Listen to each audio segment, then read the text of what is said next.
Bismillahirrahmanirrahim. Assalamu alaykum, hürmetli televizyon görüşler. Bu haftalik İstiklal Haberleri programımızın görüşünlerini kızgın karşılayımız. Ben Abdullah Yılğun. Hürmetli televizyon görüşler, aldı bilen biz diqtanlağa bu hafta huzuruna sunmakçı bolan haberlerimizin asasi mazmununu tanıştırmız. Diqtanlada Uygurlar bilen Xitaylarning qo'shmaq tuqqan bo'lish siyosati ijro qilinishga boshlagan mavzuli xabarimiz bo'ldi. Bu vatanimizga yangidan tayinlangan bosh sekretar Chen Quanguo'ning yana bir qamlashmagan siyosatlardan biri bo'ldi. Shundaq yana Xitoy endi masjidga apsharkalarni tayinladi mavzuli xabarimiz bo'ldi. 10 ayning 17 kuni Xotan viloyatida cho'ng yig'in ochilib, tunji turkumda 352 kadrni nahiya shaharlaridagi butun masjidlarga tayinlab o'rinlashtirganligi xabari oshkor bo'ldi. Xitoy bu orqali butun masjidlarda bo'layotgan har bir ishni ko'zib turmoqchi bo'lganligini bildirdi.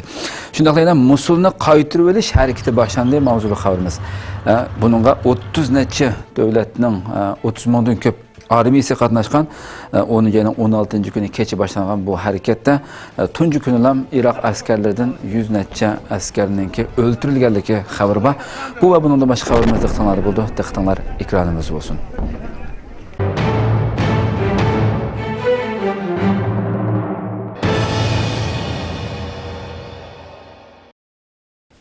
Sharq Turkistonda tor bekatlar qattiq nazoratda. Xitoy doiralari Sharq Turkistondagi barliq tor uchurlashtirish sistemalarining birdek Xitoy partiyasi rahbarligida bo'lishi va Xitoy partiyasi safsatalarining butun axborot sohasini umumyuzlik qoplashi kerakligini bildirdi. 10 ayning 12 kuni Xitoy tajovuzchilarining Sharq Turkistondagi tor uchurlashtirish xizmati komiteti televiziya telefon yig'ini ochib, barliq tor uchurlashtirish sistemalarining birdek partiya rahbarligida bo'lishi va partiya rahbarligi barliq tor va uchurlashtirish sistemasini umumyuzlik qoplashi kerak deb o'rinlashtirdi. Xabarlarda ma'lum bo'lishicha, bu o'rinlashtirishni Xitoyning Sharq Turkistonga qo'ygan sekretari Chen Quanguo o'tirg'a qo'ygan bo'lib, Sharq Turkistondagi har darajalik turli tor bekatlari va tor punktlarining birdek partiya yachaykisi yoki partiya guruhi qurish kerakligi. Qurilgan bu yachayka va partiya guruhlari bo'lsa, tor bekat va tor punktlarining barliq ishlariga rahbarlik qilishi kerakligi o'rinlashtirilgan.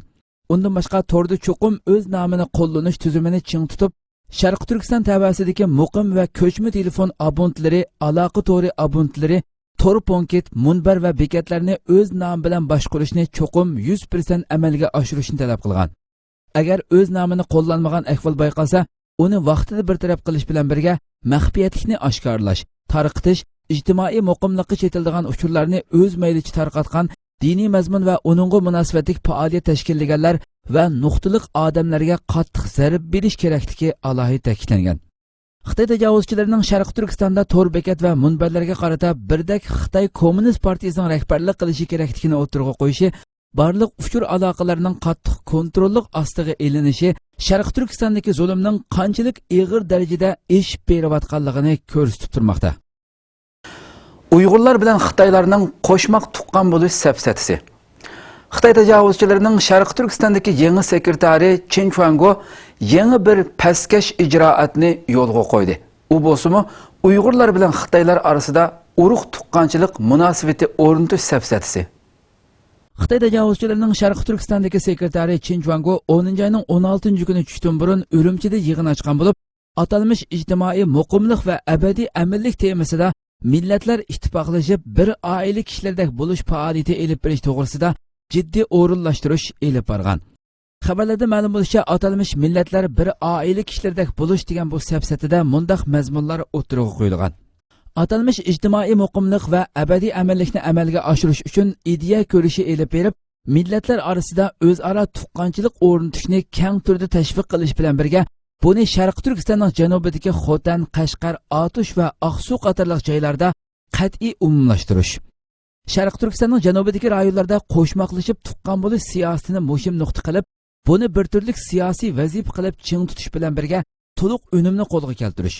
Buning uchun rayondagi kishilarga qo'yiladigan talabni aniq bekitish, xizmatlarning bosh nishonini atalmish ijtimoiy muqimlik va abadiy aminlik qilib bekitish qatorliqlardan iborat ekan.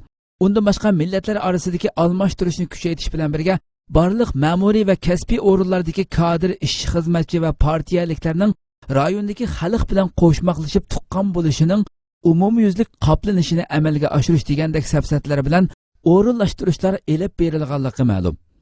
Tangritog to'ri, Xinhua to'ri qatorliq to'ri bekatlarda bu vaqtda tafsiliy ma'lumotlar berilgan bo'lib, Sharq Turkistonning janubini asos qilib, Xitoylar bilan Uyg'urlar orasida qo'shmoqlashib tuqqan bo'lishdan iborat bu safsatlar siyosiy vazifa qilib o'rinlashtirilish bilan birga majburiy tuqqan bo'lishi belgilangan oilalardan tuqqan qilingan Xitoy xodimlari har vaqt ahvol egallab turishi.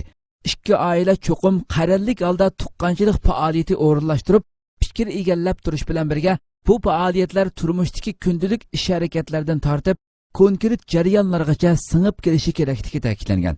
Uyg'urlar bilan Xitoylarni tuqqan qilish safsatisining konkret faoliyat usullari tafsiliy o'rinlashtirilgan bo'lib, har xil shakldagi ko'ngil ichish faoliyati nomida Xitoylarga usul o'ynab, naqsha o'qib berish, dehqonchilik ishlab chiqarish, turmush va boshqa faoliyatlarda yetakchilik qilish, eng tez suratda qo'shmoq tuqqan bo'lish ishini boshlab, bir qatimdala tuqqanlashib, mangu tuqqan bo'lishni qat'iy ishga oshirish qatorliq faoliyat usullarini qo'llanganligi bildirilgan. Undan boshqa qo'shmoq tuqqan bo'lishdan iborat bu safsatini ijro qilishda aktiv bo'lganlarni dag'dug'i bilan taqdirlash, ifodasi gavdalik bo'lganlarni o'stirib ishiltish, nuqtaliq rayonlarni gavdalantirish. Sharq Turkistondagi yuqori darajali Xitoy ma'murlari va kasbiy xodimlari, janubdagi Xotan, Qashqar, Otush va Oqsudagi Xitoy ma'murlari va kasbiy doiralari shu joyning asosiy qatlamidagi Uyg'urlar bilan tuqqan bo'lish qatorliq usullarni elib berishni o'rinlashtirish bilan birga bu faoliyatni rasmiy tuzum shaklda qo'llanib, ijro qilib, uzoqcha qat'iy ching tutib davomlashtirish, o'yma-o'y kirib amillashish ahvolini nazorat qilish qatorliqlarimi o'tirib qo'yilgan. Berilgan xabarlarda ma'lum bo'lishicha, bu yig'in ochilib, atisi 10 oyning 17-kundan boshlab Qumildagi Uyg'urlar eng ko'p to'plashib o'ltiraqlashgan Iverg'ol, Sharq Turkistonning janubidagi Otush, Qashqar, Xotan, Oqsu qatorliq joylarda atalmish Uyg'urlar bilan Xitoylarni qo'shmoq tuqqan qilish safsatisi jiddiy turda elib berilishga boshlagan. Sharq Turkistonda pasportlar jiddiy yig'ib olinmoqda. Xitoy doiralari xalqaroning ko'zini bo'yash uchun Uyg'urlarga pasport bijirib berish ishini qulaylashtirganligini e'lon qilib, 1 yil o'tmayla yana pasport yig'ib olishga boshladi.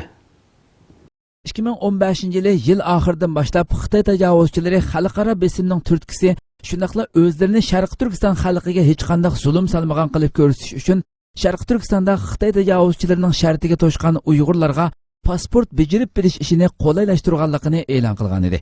Sharq Turkistondagi Xitoy tajovuzchilarining zulmidan joq to'ygan Sharq Turkiston xalqi shundan keyingi qisqagina 1 yilga yetmagan vaqt ichida imkoniyati yor berganicha barliq amal choralari bilan vatan sirtiga chiqishga boshladi. Ko'p qismlari o'zlariga keng quchoq ochgan Turkiyaga keldi. Bir qismlari Misr va Yevropa ellariga chiqib sayohat qildi. Chet ellarga chiqqan Uyg'urlarning o'zlari ko'rgan ellardagi hurlik, erkinlik, insoniy qadr-qimmatlarni ko'rgandan keyin Sharq Turkistondagi Xitoy tajovuzchilarining elib berayotgan qirg'in zulmlarining naqadar ig'irligini tunib yetib, shu davlatlarda qilishga urinayotganligini hamda o'zlarining kontrolligidan chiqib ketayotganligidan bearam bo'lgan Xitoy tajovuzchilari buningga yana chidamadi. Yaqinqi bir necha hafta ichida Sharq Turkistondan chiqqan va ijtimoiy aloqa vositalarida keng tarqalayotgan xabarlardan ma'lum bo'lishicha, 10-oyning boshlaridan boshlab Sharq Turkistonning har qaysi viloyat, nahiya, yezi, bozor va kanitlarda berilgan koni yangi pasportlarning hammani umumyuzlik birdek yig'ib olayotganligi, hatto o'yma-o'y kirib pasport olganlarning pasportlarini zo'rlik bilan majburiy yig'ib chiqayotganligi ma'lum bo'lmoqda.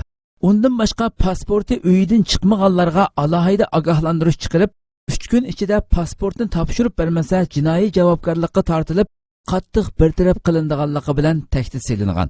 Ijtimoiy aloqa vositalaridagi buningga munosabatli ko'plagan inkoslardami bu xabarning rostligi tasdiqlangan. Atalmish qo'sh til o'qitishi uchun yana 3000 xodim tanlandi ekan. Xitoy doiralari Sharq Turkistonning janubidagi Xotan, Qashqar, Otush va Oqsuga yana yangidan 3000 nafar Xitoy xodimlarini qo'sh til o'qitishiga yordam berish nomi bilan avatadiganligini e'lon qildi. Xitoy xalq to'ri Uyg'urcha kanalining 19 oktyabr bergan xabarda Xitoy tajovuzchilari Sharq Turkistonning janubidagi Xotan, Qashqar, Otush va Oqsudan iborat umumyuzlik Uyg'urlardan tarkib topgan bu rayonlarga yana yangidan 3000 nafar Xitoy xodimlarini qo'sh til o'qitishiga yordam berish nomi bilan avatadi ekan. Bu haqda berilgan xabarda Sharq Turkistonning janubidagi bu 4 rayonga avatilgan xodimlar bu rayondagi maktab yeshidan burunqi tayyorlik bosqichidagi qo'sh til ma'arifi o'qitishni qo'llash va bu xizmatni qanot yaydirish uchun avatilgan bo'lib, 11 oyning o'ttirlarida o'qitish xizmatini boshlab bo'lishi kerak ekan. Bu xodimlarga cho'qim qo'sh til bilishi, nuqtali xizmatda o'qituvchilik qilgan bo'lishi degandek talablar qo'yilgan bo'lib, bularning 1200 nafari Sharq Turkistondagi Xitoy tajovuzchilariga bevosita qarashliq o'rinlardan, 1800 nafari Sharq Turkistonning har qaysi rayonlaridan tanlandi ekan. Bular tanlanib bo'lgandan keyin 10 kun maxsus tarbiyalash elib berildi ekan. Sharq Turkistondagi Xitoy tajovuzchilari bergan statistika ma'lumotga qaraganda 2015 yil oxirigacha Xotan, Qashqar, Otush, Aqsu qatorliq bu 4 rayonda 1700 dan ortiq atalmış qo'sh til yaslisi qurilgan bo'lib, o'qiyotgan yasli o'quvchilarning soni 350 mingdan oshib, qo'sh til yaslisi o'qitishi bu 4 rayonda 100% amalga oshirilgandan keyinmi, yana 600 million mablag' selib, 324 atalmış qo'sh til yaslisini yangidan qurdiganligini bildirgan edi. Ma'lum bo'lishicha, Xitoylar setayotgan qo'sh til sapsatisi butunlay qaymoqtirish bo'lib, amaliyotda bu nom bilan Uyg'urlarni ona tildan butunlay ayirish va savodsiz qilish ko'zlanmoqda. Chunki amaliy sohada Uyg'ur tili tamoman siqib chiqarilgan, Uyg'ur o'qituvchilarmi sinfda cho'qim darslarni xitoycha o'tishga majburlangan. Shundaqla Xitoyning ichki o'lkalaridan kelgan Xitoy o'qituvchilarining hech birining bir eg'izmi Uyg'urcha bilmasligi bilan Uyg'ur sabiylarining mingisiga kichikidan Xitoychani singdirish nishon qilinmoqda. Va bu assimilyatsiya siyosati saranglarcha ijro qilinmoqda bo'lib, millionlagan Uyg'ur o'quvchilarining darslardagi natijalari ko'rinarli darajada tushmoqda. Pat-pat axborotlarda e'lon qilinib qolgan sin ko'rinishlardimi Uyg'ur o'smirlarining Xitoy tilini o'rganishga majburlanishi, qattiq qiynalishi, odatdagi so'zlarni o'z ona tilida deb berolmay bechora holatda turishlari Xitoy tajovuzchilarining Uyg'urlarning ona tilini yo'qotish orqali yetmoqchi bo'lgan razil siyosatining qanchalik vahshiy elib berilayotganligini oshkorlab bermoqda. O'zbekiston prezidentidan yangilik. O'zbekistonning Islom Karimovdan keyingi muvaqqat prezidenti Shavkat Mirziyoyev Islom hamkorlik tashkilotiga a'zo davlatlarni islom dinining izzatini qo'g'dash va islom dunyosi olimlarining utuqlarini ko'plab tashviq qilishga chaqirdi. O'zbekistonning Islom Karimovdan keyingi muvaqqat prezidenti Shavkat Mirziyoyev Islom hamkorlik tashkilotiga a'zo davlatlarni islom dinining izzatini qo'g'dash va islom dunyosi olimlarining utuqlarini ko'plab tashviq qilishga chaqirdi. 18 oktyabr BBC'ning bu vaqtda bergan xabariga qaraganda, Shavkat Mirziyoyev bu so'zni Toshkentda yangidan ish boshlagan Islom hamkorlik tashkilotiga a'zo davlatlarning tashqi ishlar ministrlari yig'inining ochilish marosimida qilgan. U so'zda yana islom dini tinchlikqa, ma'rifatga va shundaqla insonlarning ma'naviyatini beyitishga da'vat qilgan bir din. Bizning buyuk ajdodlarimiz islom dunyosining mutafakkirlari va ustozlaridir. Ularning dunyo taraqqiyotiga qo'shgan mislsiz to'hfalarini o'rganish va amaliylashtirish intayin muhim ahamiyatga egadir. O'zbekiston nurg'unlagan qimmatli islomiy madaniyat meroslariga, jumladan Imom Buxoriy, Tirmiziy, Abu Rayhan Biruni, Xorazmi va uningdan boshqa imomlar kabi buyuk kishilarning tarixiy meroslariga ega bir mamlakatdir. Biz buni barliq islom allariga va butun dunyoga amaliy harakatimiz bilan to'ntishimiz kerak degan. Shavkat Mirziyoyev yana Samarqandda Islom ilmiy tadqiqot markazi qurish umidi borligini aytib, buningga munosabatli talablarni o'ttirg'a qo'ygan. Xabarlarda ma'lum bo'lishicha, Toshkentda o'tkazilayotgan Islom davlatlari hamkorlik tashkiloti tashqi ishlar ministrlari kengashining raislik vazifasini Kuvaytdan O'zbekiston o'tkazib olgan bo'lib, 2017-yildagi kengash yig'inigacha vazifada bo'lganligi bildirilmoqda. Mosulni qaytarib olish harakati boshlandi. Iroq bosh ministri Haydar Abadi Mosulni qaytarib olish harakatining boshlanganligini bildirdi. Bu harakatga 36 davlatdan jami 30 mingdan ortiq askarning qatnashganligi bildirilmoqda. Iroq bosh ministri Haydar Abadi davlat televiziyasida qilgan so'zda Mosulni qaytarib olish harakatining boshlanganligini bildirdi. Hamda bu harakatda bexatarlik kuchlari bilan Mosul xalqining hamkorlashishini xohlaydiganligini eskartib o'tdi. Dünya Bültenining bu vaqtda bergan xabarda bu qatimqi Mosulni qaytarilish harakatiga 36 davlatdan jami 30 mingdan ortiq askarning qatnashganligi bildirilmoqda. Mosulni qaytarilish uchun elib berilgan bu hujum 10-oyning 16-kuni kechida boshlangan bo'lib, ma'lum bo'lishicha Peshmerga kuchlari bilan Amerika o'xshamagan nuqtalardan hujum qilib, 7 yezini qaytarib olganligi ma'lum. Mosulni qaytarilish hujumi boshlangandan keyin Iroqning eng chong to'smasi bo'lgan Mosul to'smasi to'g'risidagi andisha va xatarlar maydonga chiqmoqda. Hamda bu to'smaning kontrollik masalasimi eng muhim ishlar qatorida bo'lmoqda. Ma'lumotlarga qaraganda Mosul to'smasida 12 milliard kub metr atrofida suv zapasi bor bo'lib, agar bu to'sma buzg'unchilikqa uchrasa, Mosul 4 soat ichida 21 metr suv ostida qoldiganligi bildirilmoqda. Yana bir tarafdan 17 oktyabr Iroq armiyasiga qilingan o'zini qo'shib portlatish hujumi natijasida 70 Iroq askari o'lgan.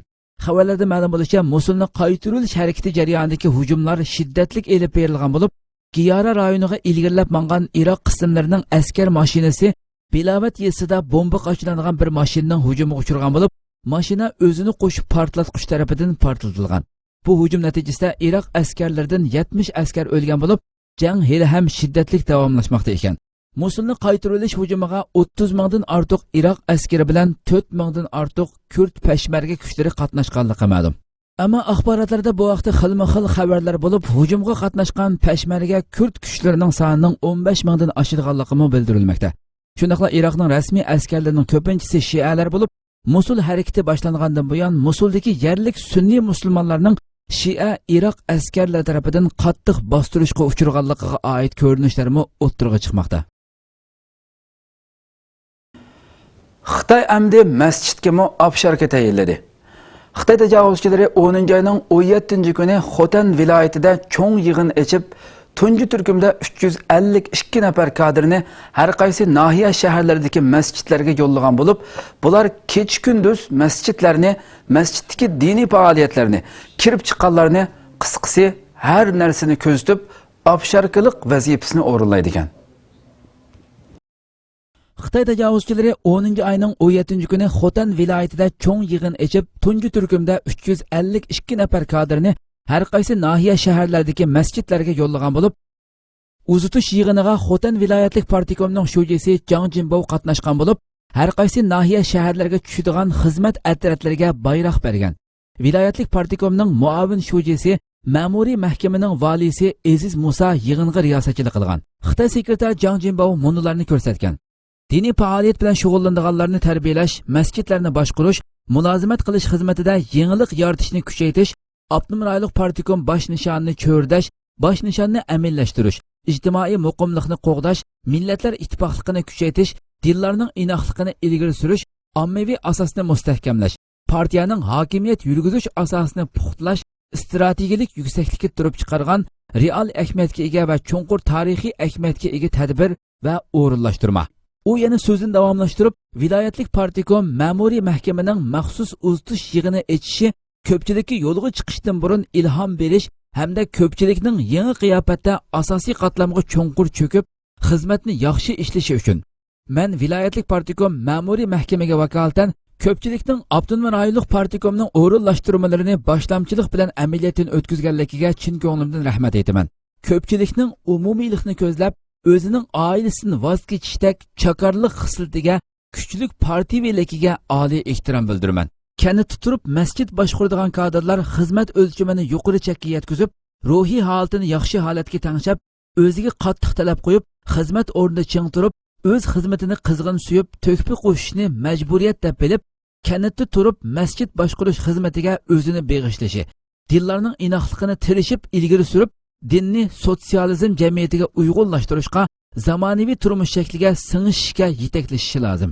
U yana masjid boshqaradigan kadrlarning kanitda turib masjid boshqarishning muhim ahamiyatini to'g'ritunib, zihniy kuchini xizmatga qaratib, haqiqiy yildiz tortishini, kanitda turib masjid boshqarish mas'uliyatini tirishib ado qilib, diniy zotlar va dinga e'tiqod qiladigan ommani partiya hukumatning atrofiga zich uyushtirishni talab qilgan. Kuzatuvchilar bu ijroatning Xitoy tajovuzchilarining dinni texmi qattiq bostirishdagi yangi bir qadam ekanligini bildirishmoqda. Hurmatli televizor ko'ruvchilar, shuna qilib bu haftalik Istiqlol xabarlari programmamiz mush yerda oxirlashdi. Kelar qatimqi programmani ko'rishgacha sizlarni Janobi Alloh topshiramiz. Shunday qilib program oxirida ekran orqasiga barcha xizmatdoshlarimga ko'pdan ko'p rahmat aytaman. Assalomu alaykum va rahmatullohi taala va barakatuh.